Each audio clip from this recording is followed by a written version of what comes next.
का निर्माता। ये दूसरी कॉमिक्स है, ये कवर चित्र है इसका।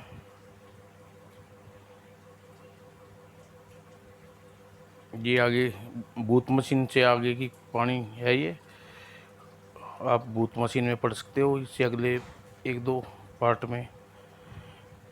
चलो दोस्तों शुरू करते हैं। चल डॉक्टर चौधरी के यहाँ चलूँ, वहाँ अब्दुल सत्तार से मिलूँगा और अपने कई दोस्तों के बारे में सोचता हुआ प्रोफेसर प्रेमनाथ आविष्कार अपने एक दोस्त सेठ पन्नालाल की कोठी के निकट पहुंचा और खिड़की की राह में वह सेठ पन्नालाल के बेडरूम में पहुंचा। यह देखकर संबंध स्तंभ रह गया। उसका दोस्त पन्नालाल एक कुर्सी पे बंधा हुआ और उसके निकट दो भयंकर व्यक्ति मौजूद थे। अब भी बता सेठ, वरना तुझे जान से मारते हुए हम जरा भी दुख नहीं होगा।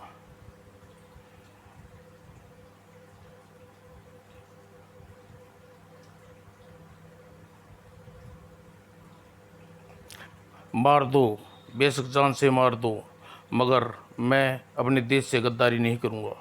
ये लोग किस बारे में पूछ रहे हैं पन्नालाल से, और कौन है ये लोग? वाहिद कुछ सख्त जान है ये सेठ, ऐसे कुछ नहीं बताएगा। क्यों ना हम इसे बेहोश करके अपने अड्डे पर ले चलें? ठीक कहता है तू जाहिद, अड्डे पर चलकर इसके फरिश्ते भी जुबान खोलेंगे तभी। ठाक ठाक। ओह, ये लोग तो सेठ पन्नालाल को उठा कर ले जा रहे हैं। इसका अपहरण करने का इरादा है। अगर यहाँ कहाँ जा रहे हैं ये? मुझे इनका पीछा करना चाहिए। जाहिद, मुझे नहीं लगता ये बूढ़ा सेठ हमें कुछ बताएगा। बस एक बार ये मेरे अड्डे पर पहुँच जाएं, फिर इसकी ज़ुबान खुलवाना की जिम्मेदारी मेरी। ठीक है, अब अड्डे पर ही देखेंगे तुम्हारी उस्तादी।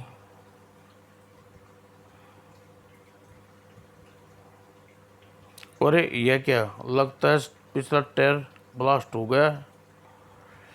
इससे थोड़ा सा परेशान करना चाहिए। अब क्या किया जाए? कोई टैक्सी पकड़ लेते हैं।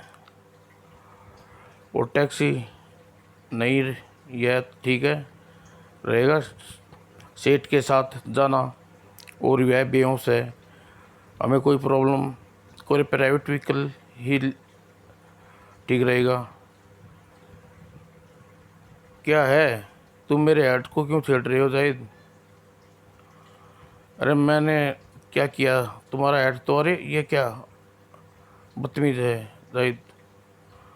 और ठीक उसी समय सड़क पर कुछ आगे जाते एक शराबी खुद को देवानंद समझ रहा था। मेरी टोपी पलट जा ना डार्लिंग टोपी, मुझे कैब डिज की टॉफी खिलाऊंगा। और टप आई, ये क्या देख रहा हूँ? नीली छतरी वाले? नहीं, इस समय तो रात है। नीली छतरी नहीं, काली। ये क्या देख रहा हूँ? काली छतरी वाले। मैंने मांगी थी टॉफी, तूने टॉप दे दिया। तू बड़ा दयालु है भगवान।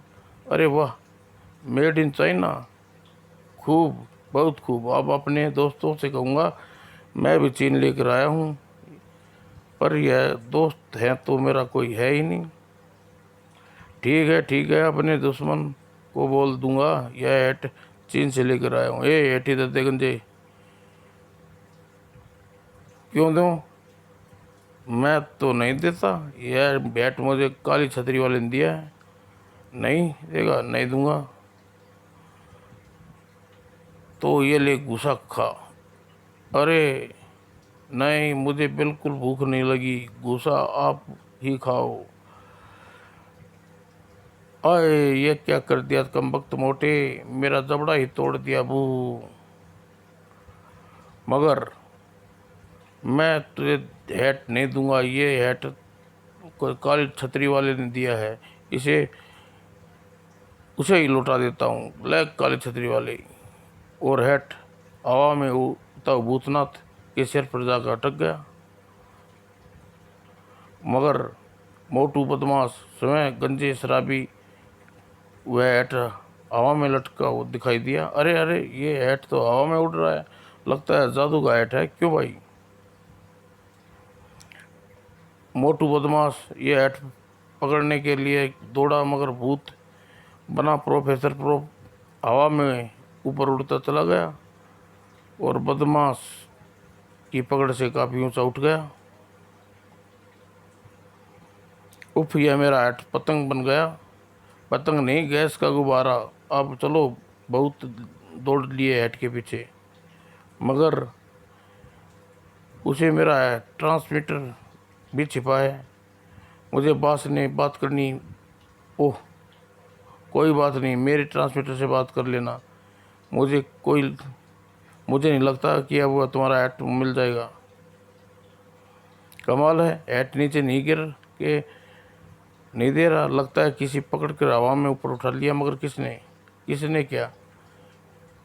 अब तो ऐट दिखाई भी नहीं दे रहा, कहाँ गया ऐट? अरे, यह कार में है। मगर क्या कार में? सेठ पन्नालाल गायब है, वह कार में ही नहीं है क्या? अब क्या करें? कार यहीं छोड़ देते हैं और चलते हैं वापस अड्डे पर। बॉस हमें अड्डा पर आमलेट बना की तरह भून कर खा जाएगा। मगर सेठ पन्नालाल गया। अरे, वो रहा भूत है पन्नालाल, भाग लो। और फिर दोनों बदमाश वाहिद और जाहिद उर्फ लंबू और मोटू के सिर पे पांव रखकर खड़े हो भागे। अरे, ये टोपी अब मेरे सिर पर आ गई। क्या बकते हो? मैं सच कह रहा हूँ बॉस, पहले मेरा हैट उड़ा, फिर सेठ पन्नालाल उड़ गया। ऐसी घटिया गप सुनाने के लिए तुम्हें नाम तो क्या मत नफरत मिलेगी नहीं चाहिए थी ताड़। हाँ, अब सच सच बता दो, सेठ पन्नालाल उसके बेटे को कहाँ छिपा रखा है? हम लोग सच मुझ कुछ नहीं जानते। पन्नालाल ने अपने बेटे के बारे में तो कुछ बताकर ही नहीं दिया। अब मुँह उसके घर से उठा कर ला रहे थे तो वो हवा में उड़ के गायब हो गया। मगर तुम लोग हमारे पुराने तो वफादार साथी हो, इसलिए हम तुम्हें अधिक कड़ी सज़ा नहीं दे रही। लगता है घूसे की खुराक तुम्हें और चाहिए। और नकाबपोश बॉस घूसा मारने के लिए एक्शन बनाया ताकि टीम वाहिद जाहिद, क्या बदतमीजी है तुम्हारी? हिम्मत कैसे हुई हम पर घूसा चलाने की? मगर हमने तो कोई घूसा नहीं चलाया बॉस, क्यों चला रहा है? ओह बॉस, अभी अभी हमें घूसा मारा। क्या आपने? फिर किसने मारा? नहीं तो। और मोटू बदमाश और लंबू बदमाश, जाहिद और वाहिद पूरा आश्चर्य से न पड़े बॉस, तड़ाक कुचाक। और फिर नकाबपोश बॉस के चेहरे पर नकाब झटके से फटता चला गया।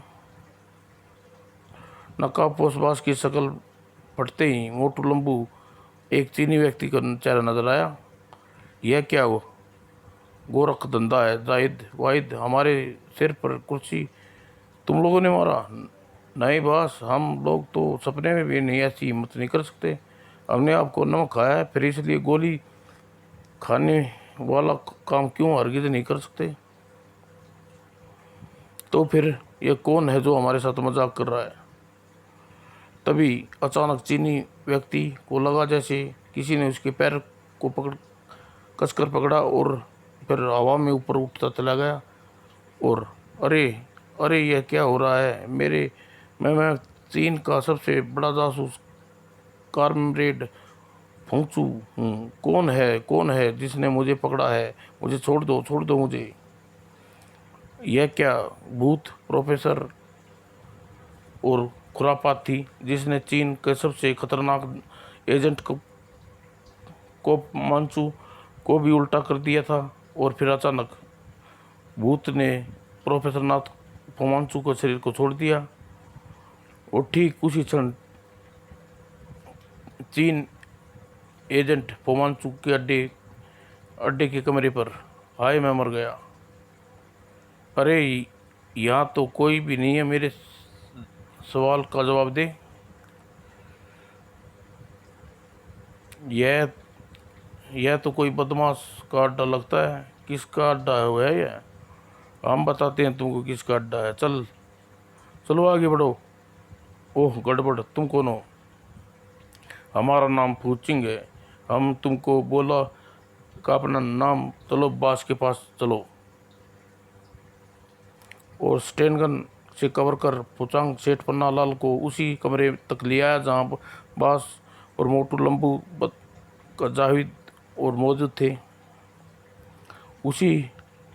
ठीक उसी क्षण अपराधियों के अड्डे के बाहर। यही है चीन बदमाश फुमांसू का अड्डा। चारों तरफ से घेर लो।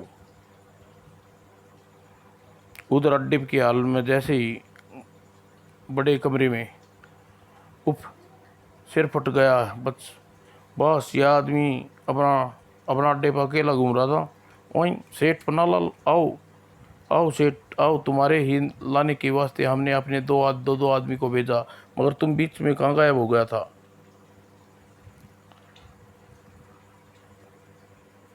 अब जब तुम यहाँ आ गया तो हमारे छोकरों को भी खुद यहाँ बुला लेगा। वैसे तुम्हारा छोकरा कहाँ है? मुझे नहीं मालूम। ऐसा मत बोलो सेठ, वरना हम तुमको गोली मार देगा। हमको हर हाल में तुम्हारे छोकरे कैप्टन विवेक का पता चाहिए। कहीं छिपा खतरनाक आदमी यह तुमको बताना होगा। सेठ सुनो चीनी चूहे, मेरा बेटा कहाँ है यह मैं भी नहीं जानता, और यदि जानता होता तब भी नहीं बताता। जवाब मैं तुम्हारे इन नमूनों को भी दे चुका हूँ। मैं अपने देश से गद्दारी किसी कीमत पर नहीं कर सकता। बेवकूफ़ आदमी, हम तुमको बहुत पैसा देगा, तुम्हें हर तरह का ऐसो आराम दिलवाएगा, तुम्हारे बेटे को भी सब कुछ मिलेगा जिसका तुम कल्पना भी नहीं कर सकते। तुम बहुत समझदार सेठ हो। अब बता दो तुम्हारा बेटा कहाँ है, और बदले में तुम मेरे बेटे को सेना के उन खास ठिकानों का नक्शा चाहते हो जहां आजकल मेरे बेटे और अन्य अफसरों की देखरेख में सामाजिक महत्व का निर्माण कार्य चल रहा है। तभी ये मेरी टोपी पलट गई है। अरे यह क्या शराबी को किसने यहाँ लाने को दिया? यह शराबी है तो भगाओ। सारे पहरेदार कहाँ गए? पमांचू को क्रोध के दाड़ा अपने साथियों को आवाज दी। कांगचू कांगचू फामची फेंग कहाँ मर गए? सब के सब शराबी अंदर आ गया है। कैसे निकलेगा? इसे बाहर निकालो, नहीं तो हम कैद कर लेगा। क्यों गला फाड़ को कष्ट दे रहे हो पमांचू? अब यहाँ कोई नहीं आने वाला। क्या मतलब यह कि इस अड्डे पर मौजूद अधिकारी पुलिस द्वारा हिरासत में ले चुके हैं। ओह, यह सच में मिस्टर फमांचू को बेहतर होगा कि तुम भी आत्मसमर्पण करके खुद को पुलिस के हवाले कर दो। हरगिज नहीं, मैं ऐसा नहीं करूँगा। मगर तुम कौन हो? यहाँ कैसे आ गई तुम? बंदे को विवेक कहते हैं और सेठ पन्नालाल का इकलौता बेटा हूँ। तुम कैप्टन विवेक? हाँ फमांचू, जिस तरह तुम मुझे सारे शहर में तलाश कर रहे थे, उसी तरह मैं भी तुम्हें सारे शहर में तलाश कर रहा था। तुम मुझे तलाश कर रहे थे, मगर क्यों? क्योंकि तुम्हारे देश के तोड़ फोड़ करने के जासूसी कार्य करने आए हो, और इस जानकारी हमें मिल गई। हम यही नहीं तो पता चला कि तुम्हारा अड्डा कहाँ है। फिर कैसे पता चला तुमको हमारे अड्डे का? बहुत नहीं थी तुमने। मैंने अपने बारे में यह अफवाह उड़वा दी कि मेरे देश की सुरक्षा संबंधी कार्यक्रमों की काफ़ी गोपनीय जानकारी है। फिर मैं अपने घर में अपने पोस्टिंग एरिया दोनों जगह पे गायब हो गया और तुम्हें एक्शन का इंतजार करने लगा। मैं जानता था तुम देर सवेरे मेरे पिताजी को किडनैप कर अवश्य करोगे और मेरे बारे में मेरे पिताजी से जानने का प्रयास करोगे। और ऐसा ही हुआ। तुम्हारे नमूने वाहिद और जाहिद का पीछा करते हुए पिताजी को यहाँ ले आई और उनके पीछे पीछे यहाँ तक आ गया। मगर एक बात मेरी समझ में नहीं आई पिताजी। क्या बेटा, क्या बेटा? आप उड़ने कब से लगा? मैंने पहला आपको उड़ते नहीं देखा। उड़ते उड़ते हुए क्या तुम मैंने कह रहे हो बेटे? और पहली बार भूत बना प्रोफेसर प्रेमनाथ के कान में फुसफुसाया। तुम्हारा बेटा ठीक कह रहा है पन्नालाल। अरे कौन हो तुम? यह आवाज़ कैसी? प्रेमनाथ आवाज़ थी शायद। हाँ शाबाश, तुमने मुझे बिल्कुल ठीक पहचाना। पन्नालाल, मैं प्रेमनाथ बोल रहा हूँ। और अपने पिताजी को पन्नालाल कुछ बोलते बड़बड़ाते देख कैप्टन विवेक तेजी से अपने पिता के निकट पहुंचा। क्या है पिताजी, आप ठीक तो हैं? हाँ ठीक हूँ, बिल्कुल ठीक हूँ। तुम मुझे क्या होना है भला? मगर तुम हो कहाँ? मुझे दिखाई क्यों नहीं दे रहे? पुलिस लगा आप अपने आप कुछ मुझे लगा कि आप अपने आप से कुछ बात कर रहे हैं। तभी कैप्टन विवेक, तुम्हें अक्लमंदी और होशियारी से सारा कायल हो गया। अगर तुम्हारा सचमुच मेरे इस अड्डे को घेर लिया होता तो सचमुच इस अड्डे पर चूहे की मात्र फंस गया हूँ। लेकिन फिर भी तुम्हें गिरफ्तार करने इरादे में कामयाब नहीं हो पाओगे। मैं यह हैंड ग्रेनेड पटक कर सबको एक साथ खुद भी ख़त्म कर लूँगा। नहीं नहीं, तुम ऐसा नहीं कर सकते। मैं ऐसा ज़रूर करूँगा। कहते हुए पमांसू ने पिन हटाने लेकिन तभी यह चीनी चूहा इस बम को सचमुच सबको भयभीत कर रहा है। ज़रा इससे मज़ा लेता हूँ। और प्रोफेसर ने हैंडगन पमांसू से छीन लिया और फिर हैंडगन को थिरकता दिखाई दिया और बौखलाहट में भयभीत होकर पमांसू पलटकर भागा। रुक जा वरना गोली मार दूंगा। मेरे हाथ से हैंडगन निकल कर हवा में तैरने लगा। कहीं इस स्थान पर भूत तो नहीं है? और मुझे नहीं लगता यह भारतीय भूतों का देश है। भाग लूँ? मुझे तो लगता है भारत देश भूतों का देश है। भाग लूँ मैं तो। और तभी पीछे से कैप्टन विवेक ने फायर किया था, मगर पमांसू बच गया, बाल बच गया। अब फौरन गुप्त सुरंग में से बाहर निकलता हूँ। और पमांसू जल्दी से सुरंग में उतर गया और फिर जैसे ही भागता और भागा। मैं समझ गया था मैं कैप्टन विवेक को फंसा लूँगा। उसने भारतीय सुरक्षा कार्यक्रम की जानकारी हासिल कर लूँगा। मगर यह तो कैप्टन विवेक मुझे ही ज़्यादा चालाक निकला। और सुरंग खत्म होने पर पमांसू जिस जगह से बाहर निकला वह स्थान था भीड़ का जंगल।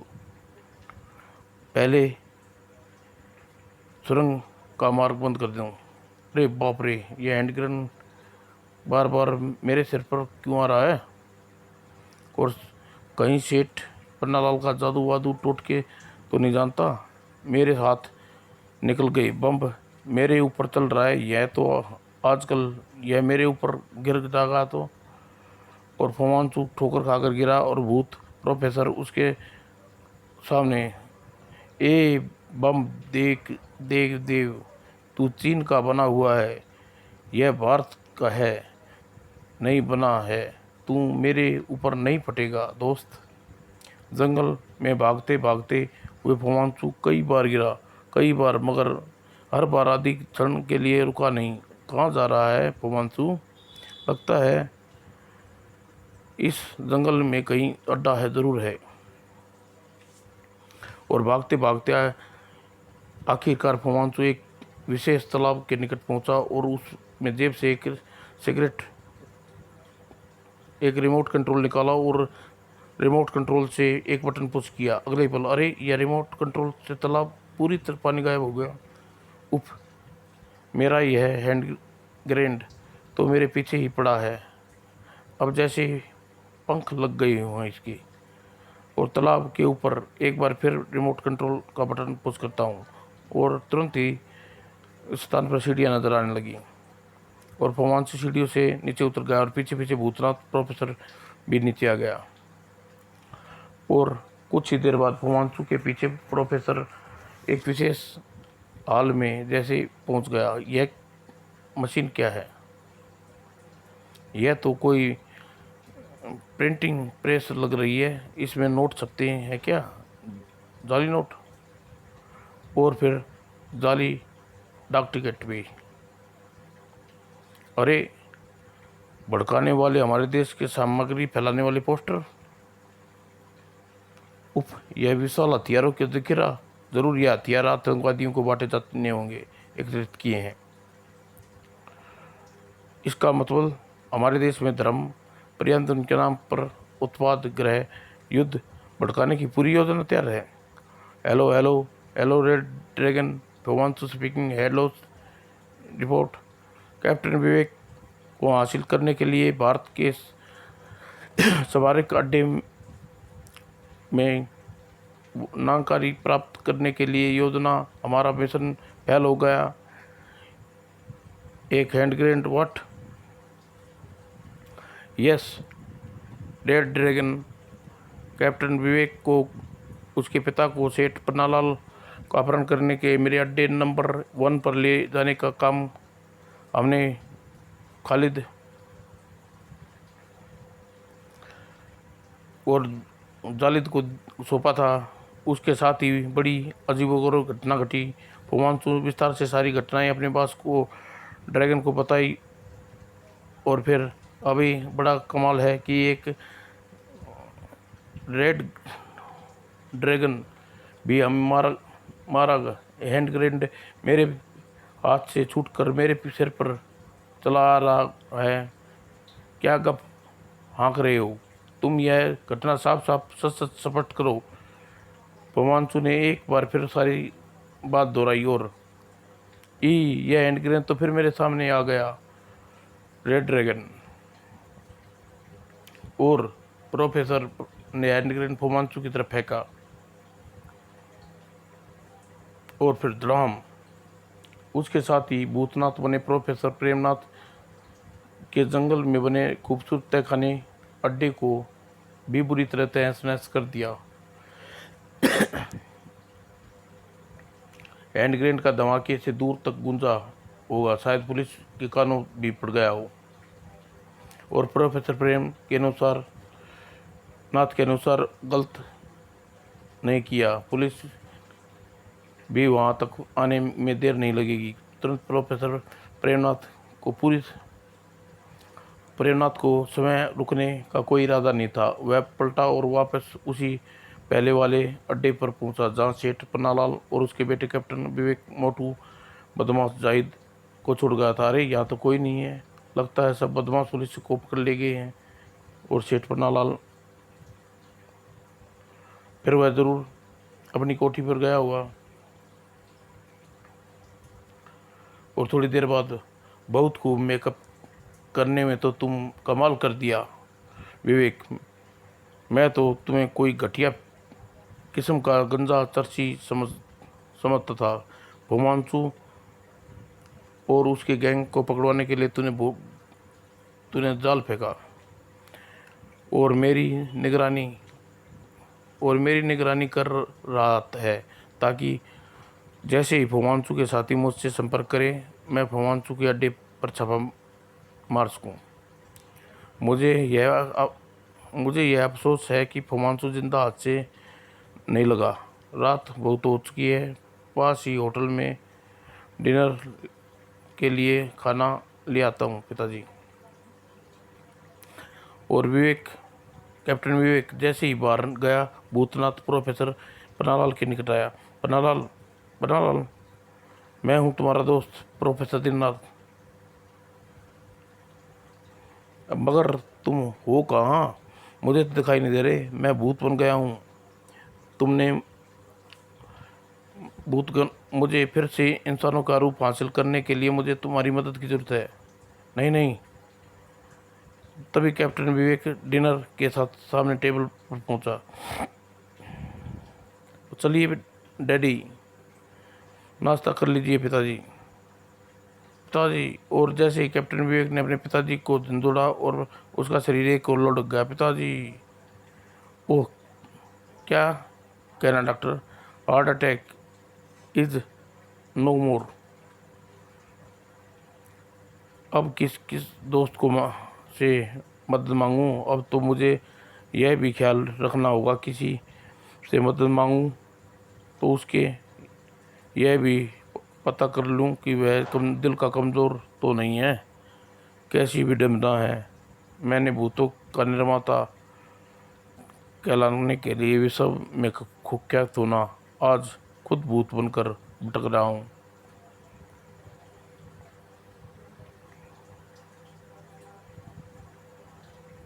दोस्तों, समाप्त।